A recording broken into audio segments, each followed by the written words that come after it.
La masacre financiera. La excelente entrevista del periodista Pablo Sirven de La Nación Más a mi amigo Seferino Reato con motivo de la presentación de su libro Masacre en el Comedor, el atentado más sangriento de los 70s, me inspiró para hacer este vídeo sobre la masacre financiera más violenta de los 80s y con un costo para la nación muy superior al de la masacre del comedor de la Policía Federal. El periodismo de investigación y el periodismo diario se olvidaron o fueron inducidos a descartar este hecho que después de 42 años de disputas judiciales con el Banco Central no se resuelve y en el cual casi 100 banqueros, cambistas y operadores financieros fueron secuestrados, torturados en la mayoría de los casos y expropiados de sus patrimonios. La lista está en mi libro El Banco Central en Cuarentena. A diferencia de las acciones de montoneros, la Policía Federal y las Fuerzas Armadas, los sobrevivientes no apelamos al asesinato ni a las torturas para responder a nuestro atentado. Nos tuvimos y atuvimos a las decisiones de la justicia desde hace 42 años, con lo cual sacrificamos nuestras vidas activas a la espera de soluciones que no llegan o no llegarán nunca. La corrupción cómplice estructural de los sucesivos directorios y funcionarios del Banco Central desde 1980, como de la Justicia Federal y Comercial argentinas, se ocuparon de silenciarlos. Pareciera que para el periodismo, que actualmente tiene más poder que los jueces, está vedado de tratar este atentado con un manto de silencio inexplicable. Por ello considero necesario describir el impacto que la crisis financiera provocada por los ideólogos civiles de la dictadura tuvo en el contexto económico nacional, además de los daños, sufrimientos generados durante tantos años a sus protagonistas. Haré una breve descripción de los principales grupos económicos afectados para que se entienda y conozca el saqueo perpetrado por funcionarios del Ministerio de Economía y del Banco Central hasta nuestros días, a la vez que su incidencia en la destrucción patrimonial de la economía argentina. Banco Hurlingham, Grupo Chaván, Grupo Grassi, Industrias Siderúrgicas Grassi. El Grupo Chaván se dedicaba a desarrollos inmobiliarios a través de la venta de tiempos compartidos en Argentina y en el exterior. Compra el Banco Hurlingham con el soporte económico adicional del Grupo Grassi, Industrias Siderúrgicas Grassi, y desde el inicio los Chaván y Juan y Marcelo son hostigados por Juan Echevarne y el Dr. Garris, presidente y vicepresidente, respectivamente, de la Comisión Nacional de Valores en 1978. Más tarde, torturadores junto a un juez federal de los empresarios en el batallón del Cuerpo 1, cargo del general Suárez Mason. No conocemos el volumen de operaciones ni la cantidad de empleados. El proceso judicial, como en otros casos, lleva 42 años sin resolución judicial. La justicia penal sobreseyó a Juan Echevarne en la causa por las torturas infligidas a los empresarios durante su secuestro, luego de la confiscación del banco en abril de 2022. Grupo Industrias Siderúrgicas Grassi. Contaba con 2.000 empleados. Fábricas en el Ñubil y Malargüe y la planta General Sabio en Chacas de Coria, Mendoza. Una planta industrial en el estado de Salvador, Brasil, en asociación con Marubeni de Japón y el Bandes, Banco Nacional de Desenvolvimiento Económico de Brasil. Oficinas en Rosario y en Buenos Aires. Grassi era uno de los principales competidores de Asindar, junto a la siderúrgica Lucchini y Jaime Becol, estas últimas también eliminadas por Martínez de Hoz y Juan Echevarne, ex funcionarios de Asindar. Juan Echevarne, presidente de la Comisión Nacional de Valores y torturador en el Cuerpo 1 de los Grassi y los Chaván, fue sobreseído hace un mes de la causa penal seguida por los abusos y tormentos sufridos por los banqueros y empresarios falsamente imputados. Parece que todavía tienen influencia sobre los jueces. Grupo Sacetru. Contaba con 11.776 empleados en 17 establecimientos industriales, depósitos de mercaderías, barcos pesqueros y plantas procesadoras, frigoríficos y fuertes exportadores de cereales al mundo. En el exterior tenían una fábrica en el puerto de Amberes, oficinas en Madrid, Milán, Rotterdam y Bruselas, donde funcionaba el Andes Bank de su propiedad, basado en Amberes, oficinas en New York, San Pablo y Montevideo. Grupo Greco. Contaba con 6.000 puestos de trabajo en relación directa. No sé cuántos en relación indirecta. En abril de 1980, los hermanos Greco fueron secuestrados y confiscadas 100 empresas, entre propias y alquiladas, entre las cuales se destacan las bodegas Greco Hermanos, Furlotti, Recero, Viñedos Argentinos, San Jerónimo, bodegas y viñedos Lucchesi, una en Santa Fe y otra en Córdoba, Tapas Argentinas, bodegas y viñedos Talacasto, Aguas Villavicencio, Orandi y Macera, bodegas El Globo, Diario Mendoza, bodegas y viñedos Arizu, esta con la cantidad más grande de hectáreas de viñas en todo el país, ubicados en el distrito de Villa Atuel en San Rafael, y Prensa del Oeste, la editora del diario Los Andes. Abarcaba empresas de distintos rubros, entre San Juan, Río Negro y la provincia de Mendoza. La compra de las bodegas Catena fue muy particular para los Greco. Fue comprada por los Greco a la familia Catena en 125 millones de dólares con un contrato de venta que incluye una cláusula de aceleración que establecía que si se dejaba de pagar una cuota, caía toda la operación y el comprador perdía la empresa y los fondos desembolsados hasta ese momento. El interventor de turno, designado por el Ministerio de Economía y el Banco Central en directa relación con Catena, dejó de pagar. Nicolás Catena recuperó la empresa, más los 85 millones de dólares que ya había cobrado. El Grupo Greco concentraba el 30% del Producto Bruto Interno de la provincia de Mendoza y el 70% de la producción vitivinícola local, del país, básicamente.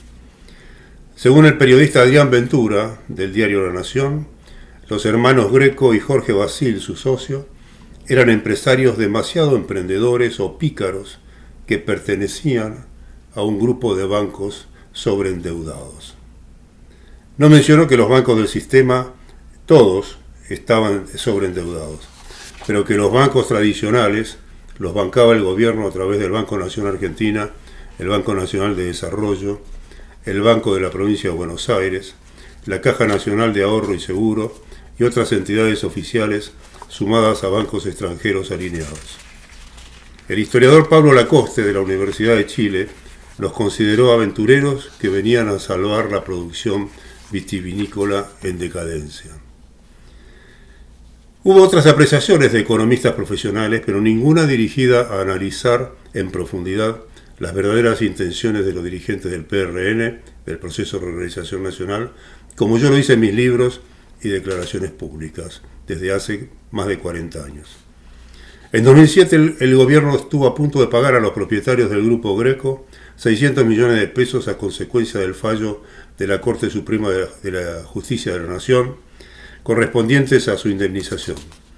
Pero los senadores Gerardo Morales, Jorge Capichanich y el mendocino Ernesto Sanz alertaron que ese pago estaba bajo sospecha de irregularidades e ilegalidades, por lo cual la indemnización nunca se llevó a cabo, inclusive poniendo bajo sospecha a la Corte Suprema de Justicia de la Nación. Curioso, particularmente tratándose de senadores ejemplares por su honestidad y patriotismo en el ejercicio de la gestión pública y fuertes defensores de la institucionalidad de la nación, como aún se manifiestan hasta nuestros días. Al momento de la intervención existía una tasación del Grupo Greco efectuada por Deloitte Argentina que establecía un valor de sus activos en 1.300 millones de dólares. Grupo Sayek. 2.000 empleados dirigidos a la construcción de edificios y viviendas populares en diversas localidades y regiones del país. Propietarios del BLA, Banco Latinoamericano de Inversión. Por préstamos a la empresa austral Líneas Aéreas, el Banco Latinoamericano tenía caucionadas el 30% de las acciones de la empresa, propiedad de William Reynal, primo del vicepresidente primero del Banco Central Alejandro Reynal. El presidente y propietario del banco, Eduardo Sayek, fue torturado por la Policía Federal para que entregue las acciones de la empresa y firmar la entrega del Banco Latinoamericano al Banco Central. El Banco Latinoamericano estaba siendo vendido en esos momentos al banco francés Crédit Lyonnais París. Luego de recuperar las acciones de Austral, Líneas Aéreas, fue nacionalizada la empresa por Martínez de Hoz, librando a William Reynal de la deuda millonaria con YPF por el abastecimiento de combustibles, y el banco francés, comprador del Banco Latinoamericano, fue inducido por Reynal desde el Banco Central a comprar el Banco Turnquist, perteneciente a uno de los asociados a los civiles del proceso. El Banco de Intercambio Regional era el mayor banco del país con más de 100 sucursales. No tenía diversificación empresaria, solo propiedades inmuebles y una compañía de seguros. Su presidente y accionista, Rafael Trozo, mantenía una disputa con el ministro Martínez de Hoz sobre la conducción de la economía y las relaciones del BIR con China, a las cuales se anticipó al BIR y por el BIR básicamente a la iniciativa del ministro Martínez de Hoz en ese país. La apertura e instalación de las relaciones con China por parte del BIR fueron desarrolladas por un socio minoritario norteamericano de Rafael Trozo, el principal accionista, el señor John Hayes, exfuncionario del Departamento de Estado de los Estados Unidos. El ex embajador de Estados Unidos, Robert Hill, también fue miembro del directorio del BIR. Antes de su liquidación arbitraria sin sumario ni investigaciones previas, la consultora norteamericana Arthur D. Little había confirmado y certificado la viabilidad del banco. Grupo Odone. Banco Odone, sexto del país, y Grupo de Empresas Odone. 35.000 empleados, 5.500 en relación directa, 30.000 en relación indirecta en sus 38 compañías. Facturación a 1980, 1.750 millones de dólares. Operaba desde San Salvador de Jujuy hasta Río Gallegos. En 2020, la justicia comercial me condenó a pagar al Banco Central más de 5.000 millones de pesos, cifra que demandaba el Banco Central judicialmente por una supuesta pérdida por adelantos transitorios efectuados al Banco Odone en 1980. Los fondos están disponibles en depósitos a plazo fijo en el Banco de la Ciudad de Buenos Aires. El Banco Central prefirió no cobrar. Presentó una nueva apelación sin afectación constitucional ante la Corte Suprema de Justicia. Aún no hay fallo. ¿Alguien conoce un acreedor quebrado como el Banco Central Argentino que se niegue a cobrar lo demandado a un deudor con los fondos disponibles depositados en un banco oficial? 3 directores del Banco Central fueron procesados y condenados a juicio oral por el vaciamiento del Banco Odone. La entidad rectora dejó prescribir la acción para mantener la impunidad de sus directores y funcionarios.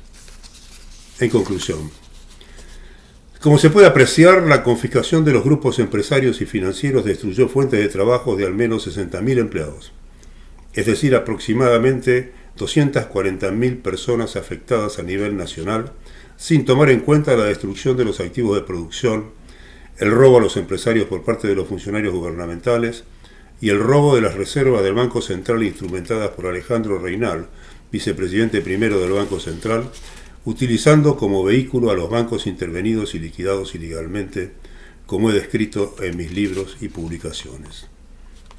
Pueden buscar en Google o en Amazon.com.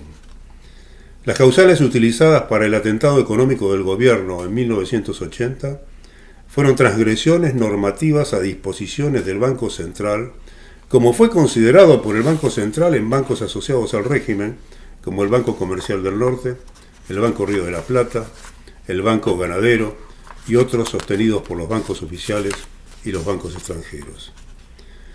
Pasados los años de proceso, los jueces debieron cambiar las carátulas de las imputaciones iniciales del Banco Central para dictar sentencias condenatorias a fin de evitar juzgar a políticos, funcionarios gubernamentales y otros banqueros internacionales por las mismas causales. No se objetaron las expropiaciones y destrucción de fuentes de trabajo durante estos 42 años por parte de la CGT, de la Asociación de Bancos, de la Unión Industrial, el Consejo Empresario, la Sociedad Rural o las cámaras y asociaciones respectivas. Sí hubo justificaciones y análisis técnicos intencionados de economistas profesionales dirigidos a encubrir el robo sistemático de los funcionarios de la época a los grupos financieros y empresarios y de las reservas del Banco Central con el respaldo explícito del Poder Judicial. Ver, como dije, mi libro El Banco Central en cuarentena. En la masacre económica no hay diferencias con la masacre terrorista del comedor de la Policía Federal. Los dos fueron actos de terrorismo, uno de terroristas armados y el otro de terroristas económicos. En los dos casos el terrorismo estaba infiltrado en las dependencias del Estado argentino.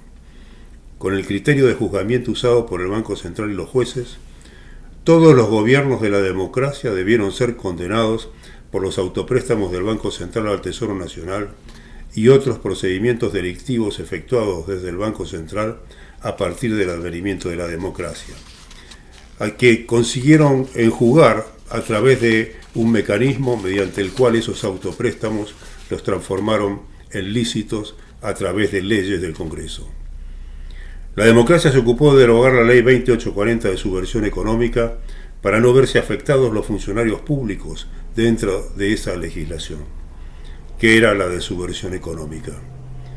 Estos atentados terroristas no fueron recordados durante tantos años como afirmó Reato en su libro. Más aún, los terroristas económicos lideran sectores de la economía y los terroristas armados fueron reconocidos como víctimas, fueron indemnizados, están insertados en la política, en las organizaciones sociales, piqueteras y promoviendo la secesión de la República en la Patagonia, defendiendo derechos indígenas inexistentes. La masacre económica en particular fue encubierta y convalidada durante la democracia hasta nuestros días por los dirigentes políticos y empresarios con la complicidad de los medios de comunicación social. Y siempre estoy disponible para el debate con quien no coincida con mis apreciaciones.